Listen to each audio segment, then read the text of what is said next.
સ્વાધ્યાય ટીવી.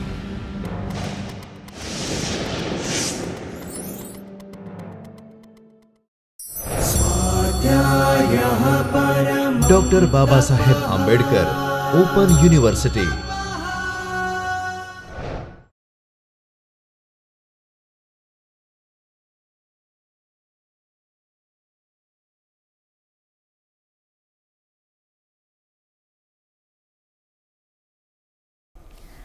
નમસ્કાર.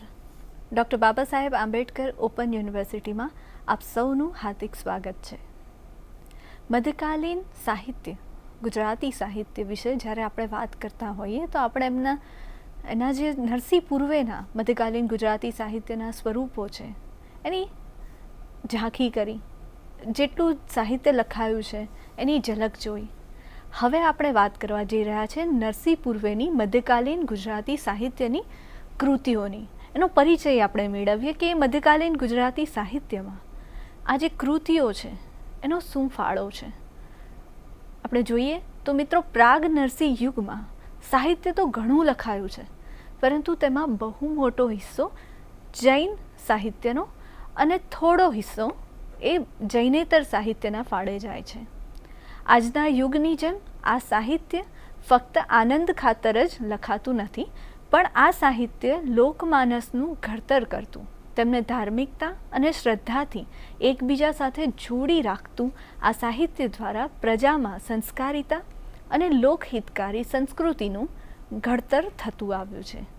આવી નરસિંહ યુગ પૂર્વેની મધ્યકાલીન ગુજરાતી સાહિત્યની આરંભકાલીન કેટલીક કૃતિઓનો પરિચય આપણે અહીં આજે મેળવવાના છે. તો આપણે પહેલી કૃતિ જોઈએ તો સૌથી પહેલી આપણે જોયું આગળના લેક્ચર્સમાં પણ કે હેમચંદ્રાચાર્યન સૌથી પહેલાં આપણા ગુજરાતી, જે આજની ગુજરાતી છે એની જે પૂર્વ ભૂમિકા છે એમાં હેમચંદ્રાચાર્યની કૃતિ એ ખૂબ મોટો ફાળો ભજવ્યો છે. તો એનું આપણે જોઈએ તો હેમચંદ્રાચાર્ય કૃત સિદ્ધ હેમના દુહા. સંસ્કૃત પ્રાકૃત અપભ્રંશ સમર્થ વિદ્વાન આચાર્ય હેમચંદ્રાચાર્યએ એમના સિદ્ધ હેમ નામના પ્રતિષ્ઠિત વ્યાકરણ ગ્રંથમાં અપભ્રંશનું વ્યાકરણ આપતા ઉદાહરણ તરીકે આપેલા ગૌચર અપભ્રંશ ભાષાના લોક સાહિત્યની એ પ્રકીર્ણ દુહાઓએ એ જે પ્રાપ્ત એવું સર્વપ્રથમ ગુજરાતી કાવ્ય છે. આ દુહાઓનું ઐતિહાસિક, સાંસ્કૃતિક તેમજ સાહિત્યિક મૂલ્ય ઘણું છે.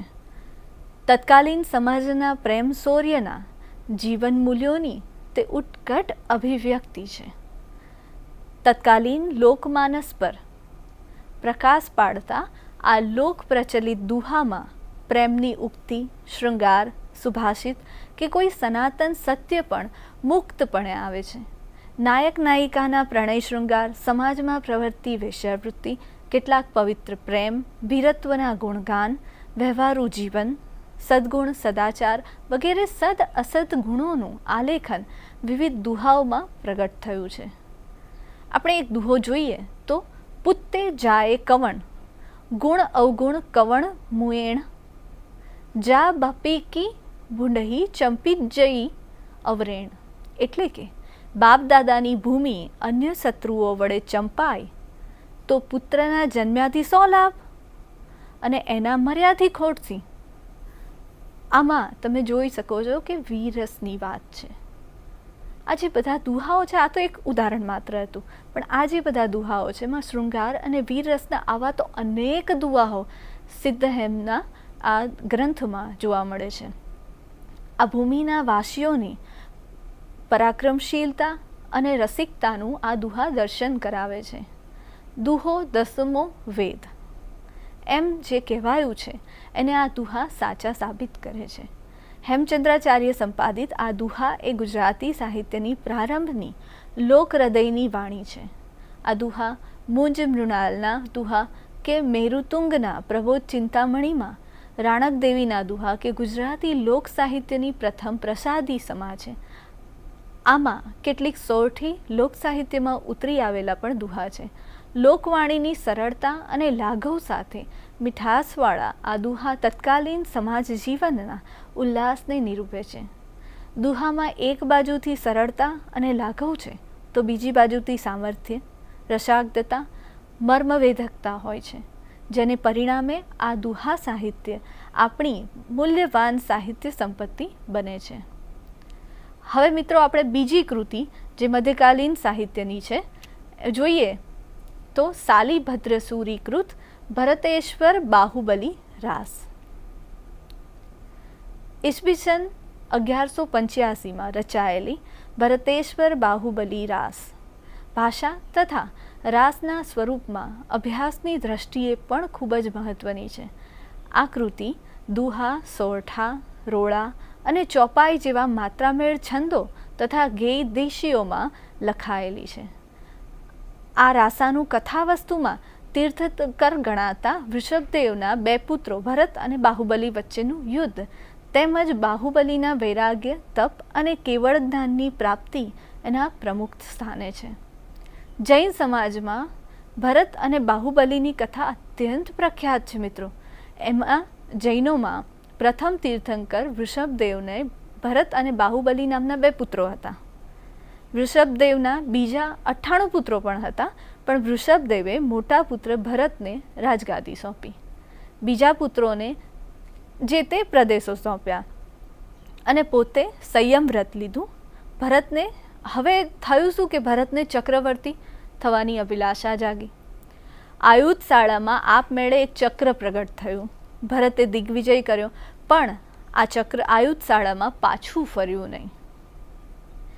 એના બાહુબલી સિવાયના બીજા 98 ભાઈઓએ એની આણ સ્વીકારી લીધી, એનું પ્રભુત્વ સ્વીકારી લીધું. બાહુબલી એની આણ સ્વીકારવા તૈયાર નથી. એમ જાણી ભરત એકદમ રોષે ભરાય છે. ભવાતાણી, મૂછ મરડી એ બાહુબલીનો પ્રાણ લેવા રણે ચડે છે. 7-8 મહિના બહુ મોટી માનવહાનિવાળું યુદ્ધ ખેલ્યા પછી ભરત અને બાહુબલી દ્વંદ્વ યુદ્ધ દ્વારા હાર જીતનો નિવેડો લાવવા તૈયાર થાય છે. હવે બંને વચ્ચે મુષ્ટિ યુદ્ધ થયું. બાહુબલી એમાં ચડિયાતો નીવડ્યો ત્યારે ક્રોધે ભરાઈ બાહુબલીએ એના વડે આખા કુળનો નાશ કરવા વિચાર માંડ્યો. હવે એનો તો ક્રોધમાં તો માણસ કંઈ પણ કરે ને, પરંતુ એ દરમિયાન જ ભરતે પોતાનો પસ્તાવો વ્યક્ત કર્યો. એટલે ભરત મોટો ભાઈ હતો, એટલે બાહુબલી એ પસ્તાવાથી, એક ભાઈ જ્યારે પસ્તાવો કરે તો બીજા ભાઈનું પણ દિલ તો પીગળે ને, તો બાહુબલીએ પ્રવજ્યા લીધી. ત્યારબાદ બાહુબલીએ ઉગ્ર તપશ્ચર્યા આદરી, પરંતુ એને કેવળ જ્ઞાન પ્રાપ્ત ના થયું, કારણ કે તેને તપશ્ચર્યાનું પણ અભિમાન થયું. એ વખતે એની બ્રાહ્મી અને સુંદરી નામની બે બહેનો તેની પાસે આવીને બોલી, વીરા, ગજ થકી ઉતરો, ગજ પર કેવળ ન હોય. અને આ વાક્ય સાંભળતાની સાથે જ બાહુબલીએ એનું અભિમાન છોડ્યું, એને કેવળ જ્ઞાન પ્રાપ્ત થયું.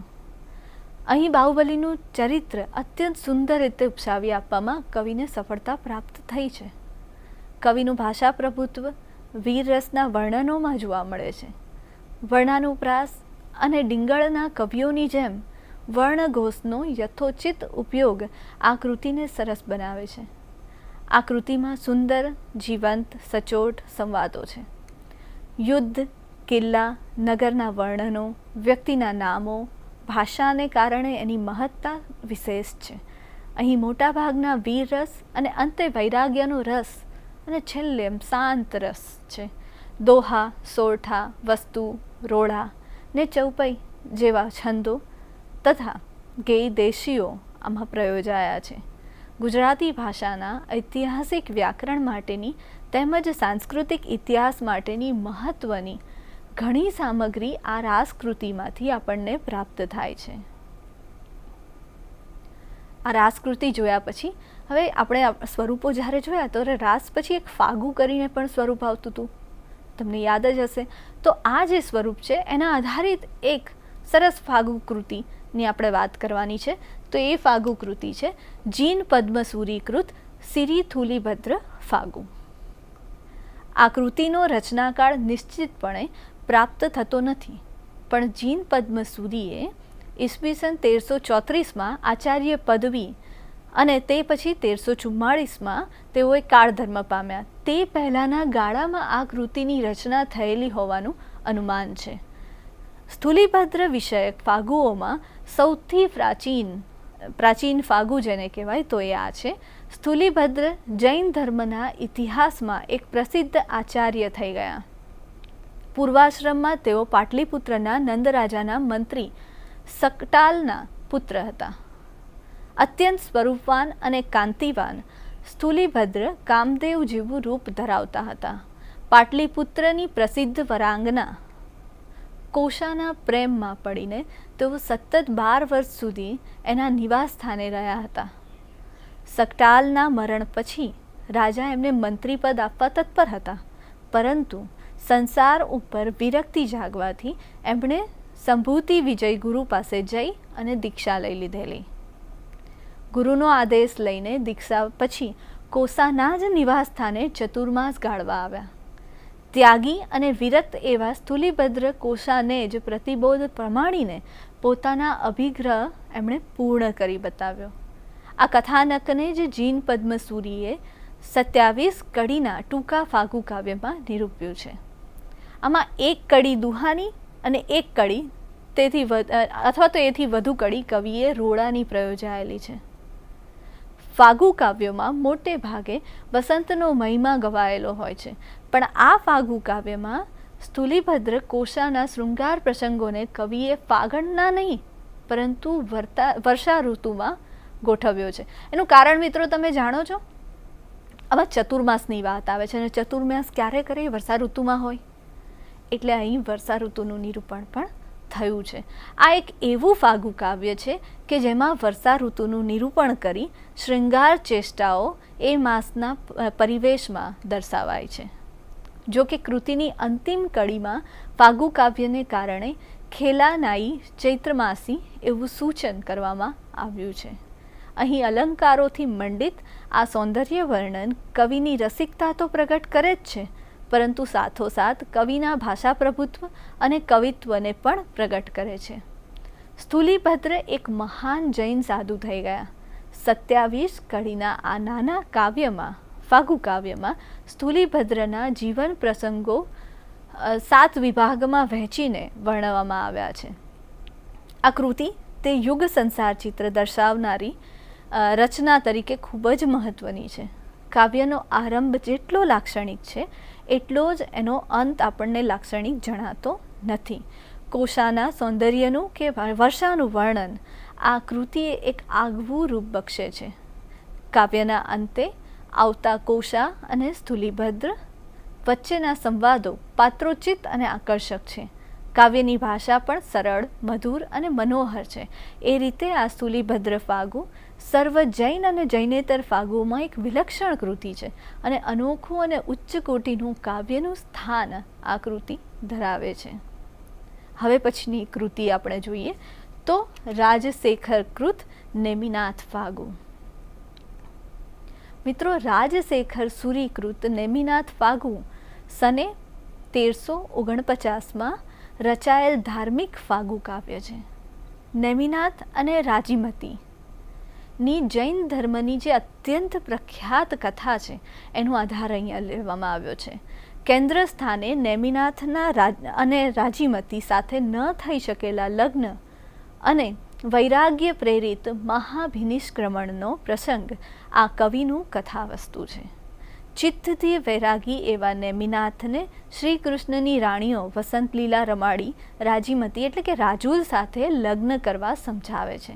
પણ લગ્ન કરવા આવેલા નેમિનાથ જાનૈયાઓના ભોજન માટે વાડામાં બાંધેલા પશુઓને જુએ છે અને અહિંસાની સ્વયંસ્ફૂર્ણા થતાં નેમિનાથ વૈરાગ્ય લે છે. ઉજ્જયંત પર્વત પર જઈ તપ કરી કેવળ જ્ઞાન તેઓ પ્રાપ્ત કરે છે. વસ્તુ અંતે વૈરાગ્યનું જ છે. વચ્ચે લગ્નને નિમિત્ત પ્રણયરસ નિરૂપાયો છે. નેમિનાથને લગ્ન માટે મનાવવાનો પ્રસંગ, રાજીમતીનું સૌંદર્ય, રાજુલને કરેલું નેમિનાથનું દર્શન, નેમિનાથના વિરહમાં ઝૂરતી રાજીમતીનું ચિત્ર અહીંયા આપણને સ્પર્શી જાય એવું વર્ણવાયું છે. વર્ષાનું વર્ણન, લયાન્વિત પદાવલીઓ, અને શબ્દચિત્રાત્મક આલેખનને કારણે આ ફાગુ રચના સમગ્ર પરંપરાઓમાં ખૂબ જ મહત્ત્વની એક રચના તરીકે સાબિત થાય છે. આ રચના જોયા પછી એક ઓર ફાગુ રચના આપણે જોઈએ, અને એ તો બહુ વિશિષ્ટ અને એકદમ કલાત્મક રીતે મધ્યકાળમાં જો કોઈ કૃતિનું આલેખન થયું હોય, કોઈ કૃતિ રચાઈ હોય, તો એવી કૃતિ છે અજ્ઞાત કવિકૃત વસંત વિલાસ. અજ્ઞાત કવિકૃત વસંત વિલાસમાં 84 કડીનું ઉત્તમ સુરેખ એવું ફાગુ કાવ્ય આ છે. એના રચના સમય વિશે અનેક અનુમાનો થયા છે, પણ નિશ્ચિતપણે એની રચના સાલ મળતી નથી. આ કાવ્યમાં કવિ શબ્દોની કરકસર કરી જાણે છે, પણ એવી કરકસર કે ગમી જાય. ફાગુની પ્રણાલિકા મુજબ કવિ મંગલાચરણમાં સરસ્વતીની અર્ચના કરી તરત જ વિષયનો આરંભ કરી દે છે. એમાં એક અધીર પથિકને દોડતો બતાવ્યો છે, જે એની પ્રોષિત ભાતૃકાને મળવા જઈ રહ્યો છે. આ દરમિયાન કવિ ફાગુ કાવ્યના મુખ્ય લક્ષણરૂપ મનહર વસંત પ્રસારનું વર્ણન કરે છે. મિલન ઉત્સુક પથિકના દુર્ભાગ્યને વિરોધથી ઉપસાવવા કવિ શુભાંગી યુગલોની વનકેલીનું આકર્ષક વર્ણન કરે છે. અનંગની મીઠી આંખ નીચે વિરહતા કામોન્નત યુગલોની વચ્ચે પેલા પથિકની વિરહિણી પત્નીની વેદના એકદમ દારૂણ લાગે છે. મંથન એને શત્રુની જેમ પ્રજાળી રહ્યો છે ને શોષી રહ્યો છે. વિપ્રલંબ શૃંગારમાંથી સંભોગ શૃંગાર તરફ ગતિ કરવા માંગતા કાવ્યના આ ભાગ સાથે જ એને પિયુના આગમનના એંધાણ સૂચક સુભક્ષુકન થવા લાગે છે. જાંગ ફરકે છે, કાગડો બોલે છે, સાથે જ પેલો દોડતો પથિક આવી પહોંચે છે ને પ્રિય મિલન થતાં એનો વિરહ ભાગે છે. કવિ અહીં ફરીથી વનકેલીનું શૃંગાર ખચિત વર્ણન કરે છે. મંગલ પુષ્પ શણગારો સર્જાય છે ને રસિકાઓના રાસ રચાય છે. કોઈ હળવેથી પિયુની આંખ દાબે છે, તો કોઈ લાડમાં પિયુને કમળથી તાડન કરે છે. કોઈ પિયુ સંગે હિંડોળા ઝૂલે છે, તો કવિનો મુક્ત જીવનનો જે ઉલ્લાસ છે, જે ઉભરાય છે, એ સાથે જ આ શરૂ થાય છે ભ્રમર ઉપાલંબ. કાવ્યત્વથી સભર આકૃતિ અન્યોન્યક્તિ કાવ્યને ભારે મનોહર બનાવે છે. આમ એનું મંગલાચરણ, વસંત આગમનની ભૂમિકા, વનકેલી, વનવર્ણન, વિરહિણીઓની વેદના, ફરી વનકેલી, ભ્રમર ઉપાલંબ અને ઉપસંહાર, એમાં 8 નાના નાના ખંડમાં વહેંચાઈને આગળ વધતું વસ્તુ સપ્રમાણ, સુશ્લિષ્ટ અને લાઘવયુક્ત છે. કાવ્યમાં કવિએ એક પણ અંગને શિથિલ પડવા દીધું નથી અને અતિ વિસ્તારી પણ બનાવી દીધું નથી. આખાએ કાવ્યનું કલ્પન અને મૂર્તિ વિધાન ભારે સુભગ છે. વસંત વિલાસ એમ કહેવાય છે કે યમક સાંકળીવાળા 84 દુહા વચ્ચે જે શ્લોકો મૂકીને રચાયેલું છે, એનું જે લાવણ્ય છે, એ કૃતિનું જે એમ કહેવાય કે એની જે રીતિ રચના છે કૃતિની, એ અદ્ભુત રીતે થઈ છે. શૃંગાર શોભન આહ્લાદક ઋતુ કાવ્ય તરીકે એને બતાવે છે. ત્યાં કોઈ સાંપ્રદાયિકતાનો સ્પર્શ નથી. આ ફાગુ કાવ્યની વિશિષ્ટતા એ છે કે અહીં કોઈ નાયક નાયિકા જ નથી, પરંતુ સંસારના બધા રસે ઉભરાતા અનેક નરનારીઓના વસંત વિહારને અહીં ગાવામાં આવ્યો છે. કાવ્યમાં કવિએ માત્ર વસંત ઋતુની જ નહીં, સાથે સાથે વસંત ક્રીડાનું પણ મનોહર વર્ણન, અર્થાલંકારોને મધુર રીતે પ્રયોજી દરેક કડીને લાઘવયુક્ત, લાલિત્યયુક્ત, રસઘન અને સચોટ બનાવી કવિએ સમગ્ર કાવ્યને એક મનોહર કલાકૃતિ બનાવી છે. આમ વસંત વિલાસ મધ્યકાલીન ગુજરાતી સાહિત્યમાં એક અનોખી ભાત પાડતું, કેશવ હર્ષદ ધ્રુવના શબ્દોમાં આપણે કહીએ તો ચમક ચમક થતી ચાંદરણી જેવું કાવ્ય સાબિત થાય છે. આ પછીની આપણે કૃતિ જોઈએ તો વિનયચંદ્ર સૂરીકૃત નેમિનાથ ચતુષ્પદિકા. આ કૃતિમાં વિનયચંદ્ર સૂરીકૃત નેમિનાથ ચતુષ્પદિકામાં એક 12 માસા કાવ્ય છે. તેમાં નેમિનાથ સ્વામીએ લગ્ન પહેલાં જ ત્યજી દીધેલી વિરહિણી રાજકુંવરી રાજીમતી અને તેની સખી વચ્ચેના સંવાદ આલેખાયા છે. કવિએ ઉદ્દીપક તરીકે 12 માસની પ્રકૃતિનું વર્ણન કર્યું છે અને પરિણામે રાજીમતી એટલે કે રાજુલ ઉપર થતી તેની અસર વર્ણવી છે. નેમિનાથને રાજીમતીની જૈનોમાં એ જે પ્રસિદ્ધ કથા આપણે આગળ પણ જોઈ, એ જ કથાને અહીં નેમિનાથના વિરહને કારણે વાગતા રાજીમતીને અસાધારણ વ્યથા થઈ એ 40 કડીઓમાં ચોપાઈ બંધને સહારે એકદમ રસિક બાનીમાં આ વિરહ કાવ્યમાં રાજીમતી અને એની સખીના સંવાદના સ્વરૂપમાં અસરકારક રીતે રજૂ કરવામાં આવ્યું છે. આ કાવ્યની લાક્ષણિકતા એ છે કે પહેલી અને છેલ્લી કડી બાદ કરતાં 12 માસની દરેકની 3 કડી રહે. 1 માસની 3 કડીના ઝુમખામાંથી પહેલી કડી માસના ઋતુચિહ્નોને વર્ણવે, એ માસમાં રાજીમતીની નેમિનાથ માટેની ઝંખના પ્રગટ કરે. બીજી કડીમાં રાજીમતીની સખી રાજીમતીને એવું આશ્વાસન આપે જેને લઈ નેમિનાથ પ્રત્યે રાજીમતીને અણરાગ થાય અને પ્રેમ વિરહનું દુઃખ દૂર થાય. પરંતુ સાચી પ્રેમિકાની જેમ રાજીમતી ત્રીજી કડીમાં નેમિનાથ માટેના પ્રેમને વધારે સ્પષ્ટપણે દૃઢ રહ્યાનું કંઈ બતાવે અને નેમિનાથ સિવાય બીજા સામે નજર કરવાની પણ એ ના કહે. આપણે એ જોયું હતું નેમિનાથનું એ ફાગુ કાવ્ય હતું. અહીં 12 માસા કાવ્ય તરીકે આની પ્રસ્તુતિ થઈ છે. અન્ય 12 માસાની જેમ અહીં પણ નાયિકાના મુખમાં જ સંવેદન મૂકી કાવ્ય આત્મલક્ષી બનાવવાનો એમણે પ્રયાસ કર્યો છે. આરંભના વિરહજન્ય વ્યથાના અને અંતના સંયોગજન્ય ઉપસમના ભાવને પ્રગટાવવામાં કવિએ વિવિધ અલંકારો, ઊંચી તર્કયુક્ત કલ્પનાઓ અને ઉચિત શબ્દો દ્વારા નિજી પ્રતિભાનું સુંદર નિદર્શન આપ્યું છે. હવે આપણે જે વાત કરવા જઈ રહ્યા છે એ કૃતિ છે અસાહિતકૃત હંસાવલી. ઈસવીસન 1361માં જૈનેતર કવિ અસાહિતે આ કૃતિની રચના કરી છે. 4 ખંડની કુલ 470 કડીઓમાં માત્રામેળ છંદમાં લખાયેલી આ કૃતિનું કથાવસ્તુ કવિએ લોકકથામાંથી લીધું છે. કથામાં પૈઠણ નગરના રાજા નરવાહનને પ્રસન્ન કરવા મંત્રી મનકેશર કનકાપુર પાટણના રાજાની સુંદર કુંવરી હંસાવલીને સમજાવી તેના પુરુષ દ્વેષને ગાળી નાખવા તેના પૂર્વભવની પક્ષી અવતારની વાર્તા કરી નરવાહન સાથે હંસાવલીનું લગ્ન કરાવે છે. એટલે વાર્તા 2 ભવની પ્રેમ કથાની છે. પૂર્વભવના પંખીણી જ આ ભવે નરવાહન અને હંસાવલી તરીકે પ્રેમથી પરણે છે. ત્યાર પછી કથા એ હંસાવલીના 2 પુત્રો હંસ અને વત્સની છે. એ અદ્ભુત પરાક્રમ કથા અહીં આલેખાય છે. કથામાં હંસરાજ વત્સરાજની કથા મુખ્ય છે, છતાં નામ કથાનું રાખ્યું છે હંસાવલી. હંસ વત્સ પર તેમની અપર માતા લીલાવતી રાણી કામમુગ્ધ બને છે, પણ સફળ ન થતાં તેમને વનમાં લઈ મારી નાખવાનો આદેશ આપવામાં આવે છે.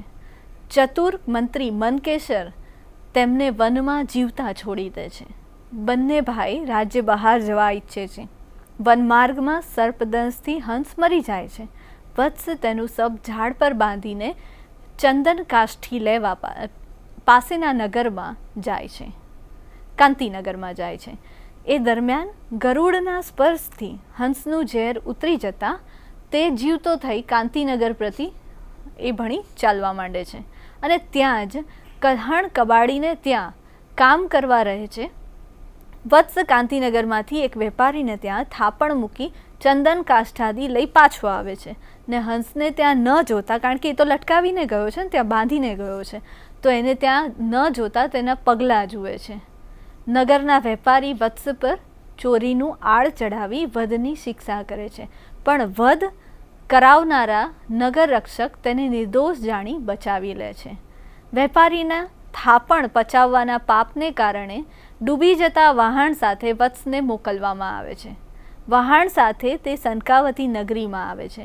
ત્યાં રાજપુત્રી ચિત્રરેખા તેને સ્વયંવરથી પરણે છે. રાજાને તે નથી ગમતું. તે વત્સને મારવાના ઘણા પ્રયત્ન કરે છે, પણ તેનો અદ્ભુત બચાવ થાય છે. વત્સ હંસને મળવાની ઈચ્છાથી કાંતિનગર જાય છે. વચમાં વાહણવટી વેપારીનો પુત્ર પુષ્પદંત વત્સને દરિયામાં ફેંકી દે છે. ચિત્રલેખાને પરણવા તે ઈચ્છે છે, પણ ચિત્રલેખા શોકનું બહાનું કાઢી લગ્ન ઠેલે છે. સમુદ્રમાંથી બચેલો વત્સ કાંતિનગરમાં માલણને ત્યાં આશ્રય પામે છે. આ દરમિયાન કાંતિનગરના રાજાનો અપુત્ર દેહાંત થતાં પુત્ર વગર દેહાંત થતાં હાથીણીએ હંસ ઉપર જે કળશ દોડતા હંસરાજ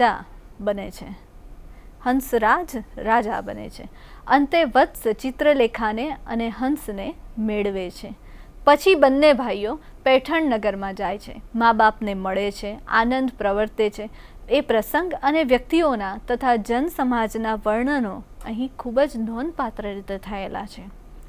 પહેલા ખંડમાં હંસાવલી અને નરવાહનના લગ્નની અને બાકીના 3 ખંડમાં એ યુગલના જોડિયા પુત્રો વત્સરાજ અને હંસરાજના પરાક્રમની કથા આલેખાય છે.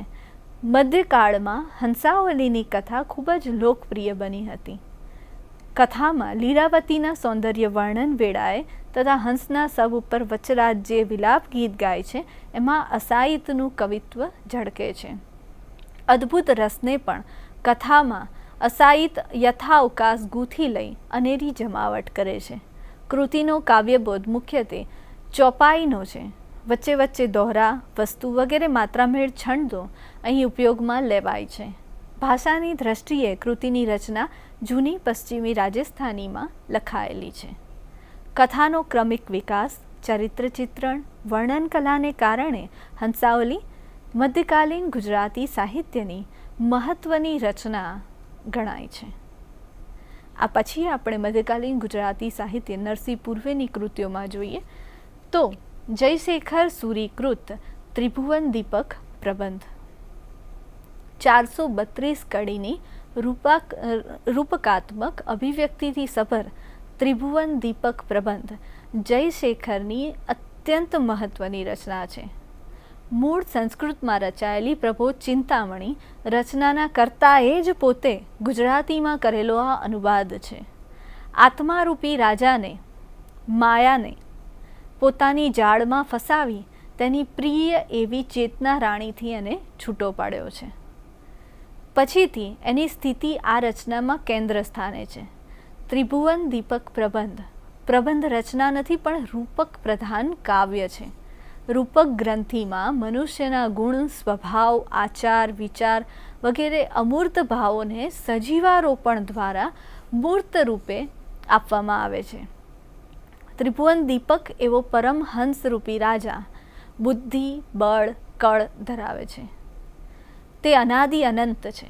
તેની રાણીનું નામ છે ચેતના. એકવાર પરમહંસ રાજા માયા નામની સ્ત્રીને જોઈ એમાં મુગ્ધ થાય છે. એટલે ચેતના ત્યાંથી ચાલી ગઈ. કાયા નગરી એણે સ્થાપી. મનમંત્રીને વહીવટ સોંપ્યો. મનમંત્રીએ ને માયા રાણી એક થઈ ગયા. પરમહંસને બંધનમાં નાખી મન રાજા થઈ બેઠો. મન રાજાને 2 રાણી, પ્રવૃત્તિ અને નિવૃત્તિ. પ્રવૃત્તિનો પુત્ર એ મોહ અને નિવૃત્તિનો પુત્ર એ વિવેક. મન રાજાને પ્રવૃત્તિની કાનભંભેરણી પ્રવૃત્તિએ કરી તેનાથી મોહને એમણે રાજા બનાવ્યો અને નિવૃત્તિનો જે પુત્ર છે વિવેક એને દેશવટો આપ્યો. પ્રવૃત્તિના પુત્ર મોહને રાજગાદી પ્રાપ્ત થતાં તે અવિદ્યા નામની નગરી વસાવે છે.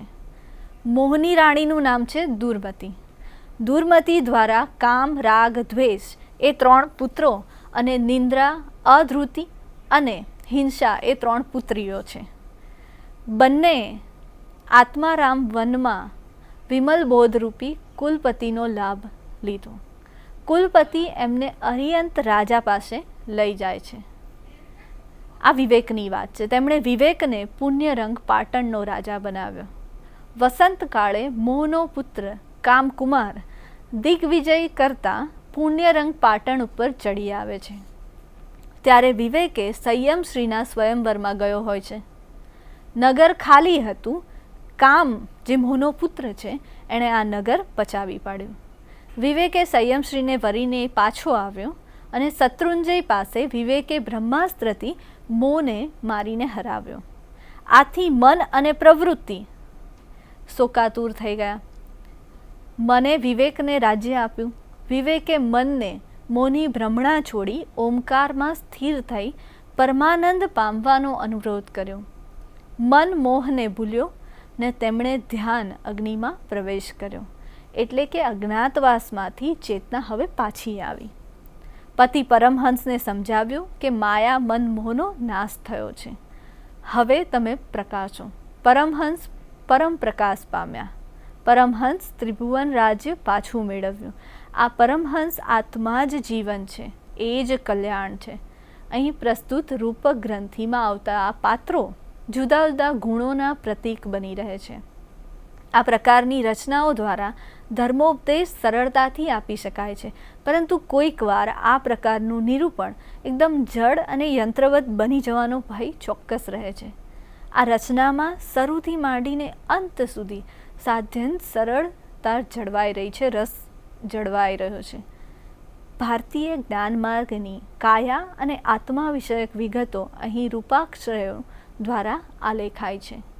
એના કર્તાનું પાંડિત્ય, ભાષા, પ્રભુત્વ અને જ્ઞાનમાર્ગી વિચારધારાને અભિવ્યક્તિ આપવાનું કૌશલ્ય અહીં દ્રષ્ટિગોચર થાય છે. આ કૃતિમાં ધર્મ તત્વજ્ઞાન, રચના કૌશલ, ભાષા પ્રભુત્વ, કાવ્યાત્મકતાની ઊંચી કોટી જળવાઈ રહે છે. કૃતિમાંના દુહા, ચોપાઈ, વસ્તુ, છપ્પઈ જેવા માત્રામેળ છંદો કે જે ગીતોમાં સફળતા દાખવી છે. કૃતિમાંનું રૂપક રસયુક્ત, તત્વયુક્ત અને કૌતુકપૂર્ણ, લાઘવપૂર્ણ વર્ણન છે. કેશવ હર્ષ ધ્રુવે યથાર્થ જ કહ્યું છે આ કૃતિ માટે કે આ એક જ ગુર્જર કાવ્યથી આ જૈન કવિ પ્રથમ પંક્તિનો સાહિત્યકાર બને છે. હવે આગળ આપણે જોઈએ કૃતિ તો ભીમકૃત સદય વત્સ વીર પ્રબંધ. ઈસવીસન 1410માં રચાયેલી કથામૂલક સાહિત્યમાં કથાનકની દ્રષ્ટિએ અત્યંત મહત્વની આ જૈનેતર કવિ ભીમકૃત સદય વત્સ વીર પ્રબંધની વિષય સામગ્રી ખૂબ જ ધ્યાનહાર્ય છે. ખૂબ જ ખ્યાત સદૈવંત સાવળૈંગાની અદ્ભુત રસિક લોકપ્રિય પ્રણય કથાને કવિ ભીમ માત્રામેળ છંદો, પદો તથા અક્ષરમેળ વૃત્તોમાં નિરૂપે છે. પ્રાચીન પરંપરિત કથાનકનો દ્રષ્ટિપૂત વિનિયોગ દુહા, સોરઠા, ચોપાઈ, છપ્પઈ, કુંદળિયા એવા છંદોને અનુસંગે અહીં થયો છે. વચ્ચે વચ્ચે ભાવ સંવેદનાને ઉદ્ઘાટિત કરતી ગીત રચનાઓ પણ પ્રયોજાય છે. સદૈવંત અને સાવળૈંગાની અદ્ભુત રસિક લોકપ્રિય પ્રણય કથાને કર્તાએ પોતાની રીતે કલાત્મકતાથી અભિવ્યક્તિ અર્પી છે. કથામાં અદ્ભુત વીર અને શૃંગાર રસની જમાવટ કરવામાં કવિ ભીમને સફળતા પ્રાપ્ત થઈ છે. આ કથાના વર્ણનો સાહિત્યની દ્રષ્ટિએ મધ્યકાલીન સાહિત્યમાં એક અનોખી છબી અંકિત કરે એવા છે. ભાષા વિનિયોગ, વર્ણનો અને સંઘર્ષપૂર્ણ સંવાદોમાંથી કવિ પ્રતિભાના દર્શન થાય છે. મિત્રો, આ પછીની એક કૃતિ છે હીરાનંદ સૂરી કૃત વિદ્યા વિલાસ પવાડું. ઈસવીસન 1429માં રચાયેલી હીરાનંદ સૂરી કૃત વિદ્યા વિલાસ પવાડું એ મધ્યકાલીન ગુજરાતી સાહિત્યના ઇતિહાસની એક મહત્વની રચના છે. વિનયચંદ્ર કેવી રીતે કર્મના પરિણામે કેવા કુળ પ્રાપ્ત કરે છે એની પરાક્રમ ગાથા અહીં કેન્દ્ર સ્થાને છે. એ રીતે આ વીર પ્રશસ્તિ પ્રકારની કાવ્ય રચના છે. લૌકિક કથાનક અહીં જે રીતે પ્રયોજાયું છે, વચ્ચે વચ્ચે ભાવ સંવેદનાને અનુરૂપ અનુકૂળ ગીતો, સપ્રાસ ગદ્ય, વચનિકાઓનો વિનિયોગ કવિએ કથા નિર્માણ કળાનો અહીં પરિચય કરાવ્યો છે. વિષયને ક્રમબદ્ધ રીતે ક્રમશઃ વિકસાવીને નિરૂપવાનું કૌશલ્ય પણ ધ્યાનહાર્ય છે. મધ્યકાલીન કથામૂલક સાહિત્યમાં વિષય સામગ્રી અને અભિવ્યક્તિને તરહાને કારણે આ રચના અત્યંત મહત્વની રચના બની છે. આ પછી આપણે જે રચના જોવા જઈ રહ્યા છે એ શ્રીધર કવિ શ્રીધર કૃત રણમલ છંદ. કવિ શ્રીધર વ્યાસે 70 કડીમાં રચેલું ઐતિહાસિક પ્રસંગને આલેખતું આ વીરરસથી સભર કાવ્ય છે. ઐતિહાસિક ઘટનાનું નિરૂપણ કરતી આ કૃતિ આપણા સાહિત્યમાં જુદી જ ભાત પાડે છે. રણમલ છંદ એ ઈડરના રાવ રણમલની પરાક્રમ ગાથાને વર્ણવતું ઐતિહાસિક વીર કાવ્ય છે. ઈસવીસન 1340માં ઈડર પર આક્રમણ કરનાર પાટણના મુસલમાન સુબાને આપેલા સખત પરાજયને આ કાવ્યમાં અભિવ્યક્તિ પ્રાપ્ત થઈ છે. પાટણનો સૂબો એ ઝફર ખાન એ પછીથી સુલતાન મુઝફ્ફર થયો છે કે મીર મલિક મુઝફ્ફર, તે વિશે વિદ્વાનોમાં થોડા મતભેદ હજુ પણ છે. આ મુસલમાન સૂબાનો ખજાનો એકવાર મોડાસાથી પાટણ જતો હતો ત્યારે રાવ રણમલે તેને લૂંટી લીધો. આથી પાટણના સૂબાએ ક્રોધે ભરાઈને ઈડર પર ચઢાઈ કરી છે. સૂબાએ ઈડરની તળેટીમાં પડાવ નાખી લૂંટેલો ખજાનો પાછો સોંપી દેવા કહેણ મોકલ્યો, પણ રાણો રણમળ નમવાને બદલે યુદ્ધ માટે તૈયાર હતો. સૂબાએ ઈડરની તળેટીના ગામમાં ભાંગી લૂંટ આદરી એટલે રણમળ અને એના યોદ્ધાઓ ગઢ પરથી નીચે ઉતર્યા. મુસલમાન અને રાજપૂત સેના વચ્ચે તક્ષણ ખૂનખાર યુદ્ધ જામ્યું. રાજપૂત યોદ્ધાઓના પ્રહારોથી થાકેલા હારેલા મુસલમાનો પાછા ભાગવા લાગ્યા. સૂબો પોતે પણ પાટણને રસ્તે નાસી છૂટ્યો. મુસલમાન આક્રમણને ખાળનાર અને તેને ભારે શિકસ્ત આપનાર રણમળની આ પરાક્રમ ગાથા ચારે બાજુ પ્રસરી રહી. કાવ્યની ભાષા અરબી ફારસી શબ્દોથી ભરપૂર છે. છંદ એટલે અક્ષર. આ જે છંદ છે એ જાણવું મિત્રો બહુ જરૂરી છે. છંદ એટલે અક્ષર કે માત્રા મેળના નિયમથી બનેલી કવિતા. વૃત્ત છંદમાં રચાયેલા સ્ત્રોતો દ્વારા દેવોની સ્તુતિ કરાવે છે. તે ઉપરથી એને પવાડા અને શ્લોકોના સન્માનવાચક અર્થના આ છંદ શબ્દ બન્યો છે. સામાન્ય રીતે છંદ રચના એક છંદમાં જ હોય, પણ અપવાદ રણમળ છંદમાં દેશી અને ગીત અને છંદ એમ ત્રણેયનું મિશ્રણ જોવા મળે છે. વીર રસને અનુકૂળ ઓજસ્વતી પદાવલી અને અક્ષરમેળ વૃત્તોનો ઉપયોગ અહીં થયો છે. શ્રીધર વ્યાસનું સંસ્કૃત ભાષાનું જ્ઞાન કાવ્ય પદાવલીમાં ઠેર ઠેર ડોકિયા કરે છે. કવિની શૈલી પ્રૌઢ અને ઓજસ્વી છે. મહત્વના ઐતિહાસિક પ્રસંગને આલેખતી રચના તરીકે અને ભાષા વિનિયોગને કારણે એનું મૂલ્ય સવિશેષ છે. કવિતા, ઇતિહાસ, કાવ્યબંધ અને ભાષા એમ ચતુર્વિધ મેળ દૃષ્ટિએ તે ઉપકારક બનતી આ રચના મધ્યકાલીન ગુજરાતી સાહિત્ય કેવળ મૃત્યુનો પેગામ આપનારું, પરલોકનું ગાન ગાનારું અને ધર્માભિમુખ ન હતું એવી પ્રતીતિ કરાવે છે. કારણ કે આપણે જોયું કે આગળની જેટલી પણ રચનાઓ છે એ બધી રચનાઓમાં મોટે ભાગે ધર્મ ઉપદેશ આપતી હોય, ધર્મની સાથે જોડાયેલી હોય. છેલ્લે કથામાં પ્રણય, શૃંગાર બધું જ આવે, પણ છેલ્લે ઉપસમ તો આવે જ ને. મોટે ભાગે જૈન જે કૃતિઓ છે એમાં તો ખાસ એવું થાય.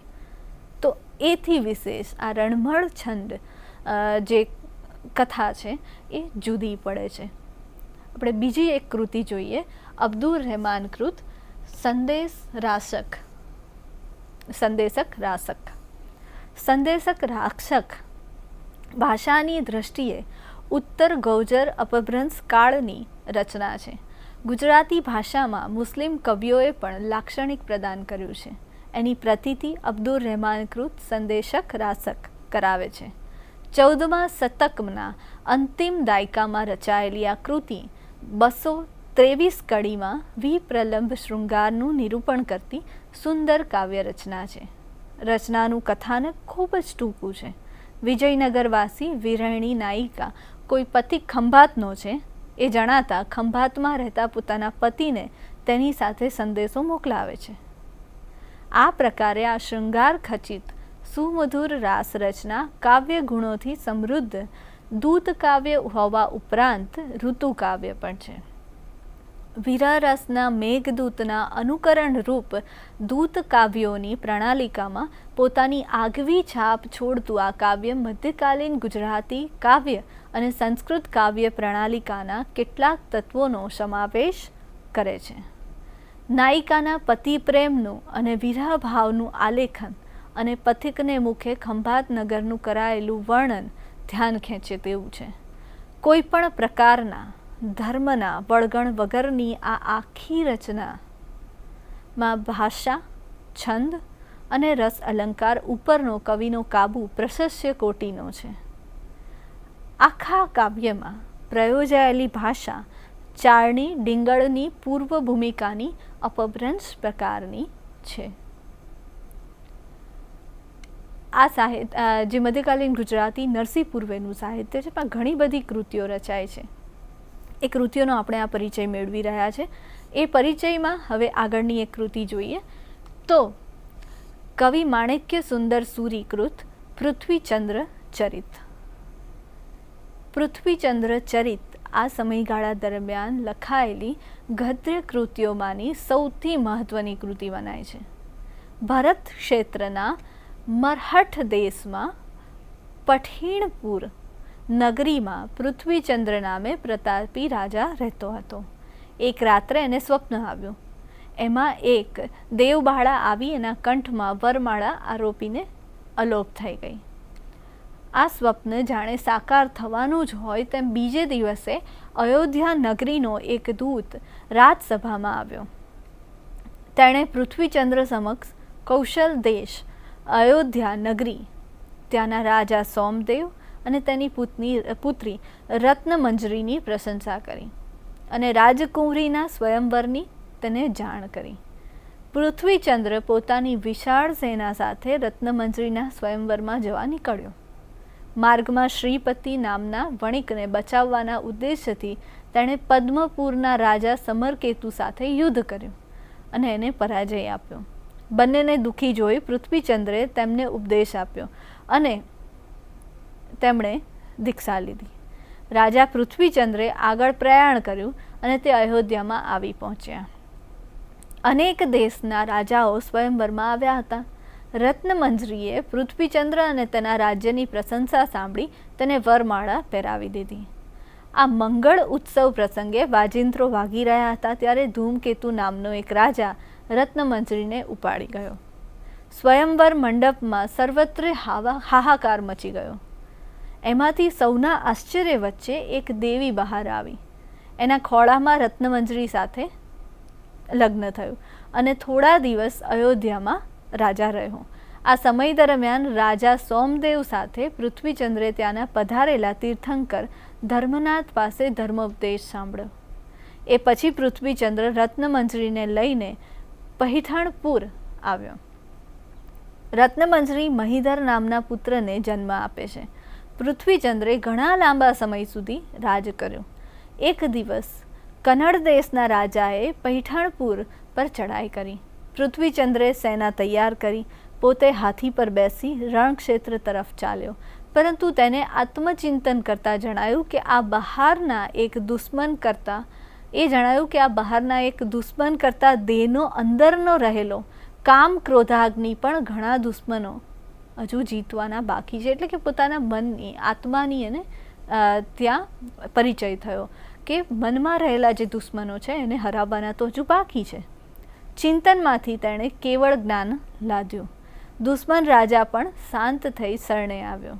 પૃથ્વીચંદ્રે તેને ઉપદેશ આપ્યો. એ પછી પોતાના પુત્ર મહીધરને રાજગાદી સોંપી પૃથ્વીચંદ્ર સાધુ બન્યો. આ ગદ્યકથા વાંચતા આપણને તે સમયના સુખી, સંપન્ન અને સમૃદ્ધ સમાજ જીવનનું ચિત્ર પ્રાપ્ત થાય છે. આ ઉપરાંત તત્કાલીન રૂઢિઓ અને માન્યતાઓનું પણ દર્શન કરાવે છે. એનું કૌતુકરસ કથાવસ્તુ, જન્મ જન્માંતરોની ચમત્કારભરી વાતો, ચમત્કારિક ભરેલા મનોહર શબ્દાલંકારો અને અર્થાલંકારોની સમગ્ર કૃતિ સાહિત્ય તત્વની કોટીએ પહોંચી જાય છે.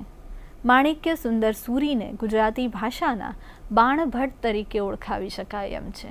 બધી જ રીતે કાદંબરીને મળતી આ કૃતિને અંતે ધર્મોપદેશ આવવાથી એ ગુજરાતી ભાષાની કાદંબરી બનવાને બદલે ધર્મકથા બની જાય છે. વાર્તા અંતર્ગત આવનાર કથાઓ અને ચમત્કારપૂર્ણ પ્રસંગો પણ ધર્મોપદેશના ઉદ્દેશ્ય જે ગોઠવાયેલા છે તે ખૂબ જ સુંદર છે. સ્થળ, કાળ અને વ્યક્તિત્વના જે ચિત્રોમાં મહાકાવ્યની વર્ણન લીલા દેખાય છે એ અદ્ભુત છે. નાયક નાયિકાના વર્ણન ચિત્રો અહીં ખૂબ જ સુંદર રીતે આલેખાયા છે. વર્ષા, વસંત, સ્વયંવરના વર્ણનો પણ કાવ્યાત્મક છે. અલંકાર વૈભવ, લય હિંડોળ, આરોહ અવરોહ અને ગદ્યની સુંદર સપ્તશૈયાથી ગદ્યકથા કથા કાવ્ય સમી ભાષે છે.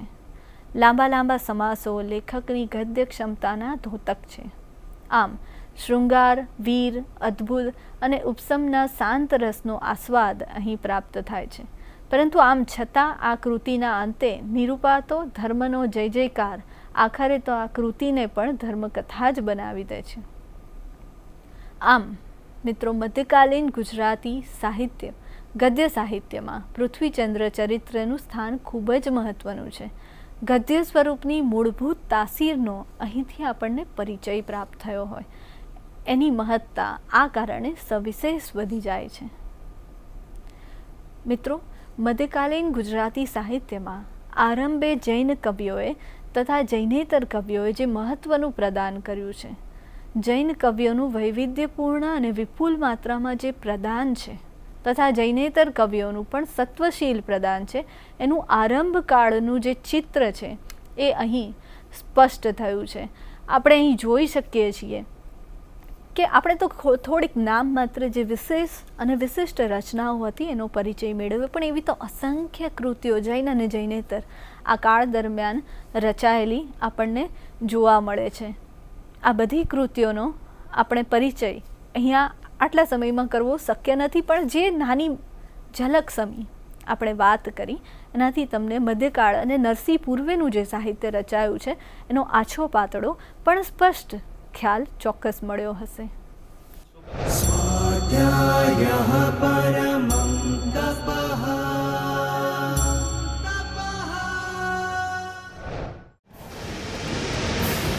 સ્વાધ્યાય ટીવી